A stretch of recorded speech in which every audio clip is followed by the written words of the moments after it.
আপনার দ্রুত মাননীয় প্রধান উপদেষ্টা সহ মহামান্য রাষ্ট্রপতির অধ্যাদেশ জারি করে শিক্ষার্থীদের সেই পরিচয় নিশ্চিত করুন। পাশাপাশি এখন আমাদের বিষয়ে কথা বলবে আমাদের অন্যান্য কলেজের প্রতিনিধিত্ব।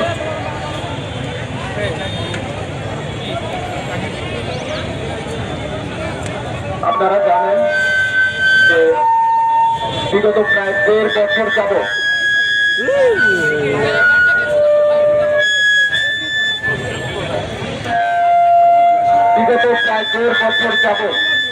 সাত কলেজ তথা প্রস্তাবিত সেন্ট্রাল ইউনিভার্সিটির শিক্ষার্থীরা রাজপথে সময়, শ্রম, ঘাম, এমনকি রক্ত পর্যন্ত দিয়ে তারা তাদের নিজেদের অস্তিত্ব রক্ষা করতে চেয়েছে।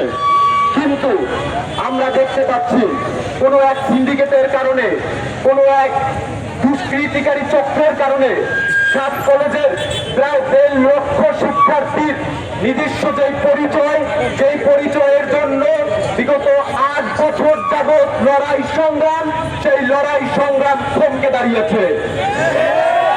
তারা মুখে মুখে বলছে ঐতিহ্য, নিজস্বতা, কিন্তু দুঃখের সহিত লক্ষ্য করতেছি যে আমরা যেই নিজস্বতার জন্য বিগত 8 বছর যাবৎ আমাদের সিনিয়রদের থেকে অনুপ্রেরণা নিয়ে এখন পর্যন্ত আমরা যেই লড়াই সংগ্রাম চালিয়ে যাচ্ছি, তার যেই বাস্তবায়িত যেই রূপ ঢাকা সেন্ট্রাল ইউনিভার্সিটি, সেই সেন্ট্রাল ইউনিভার্সিটির অধ্যাদেশ জারিতে বিভিন্নভাবে বাধা হয়ে দাঁড়িয়েছে।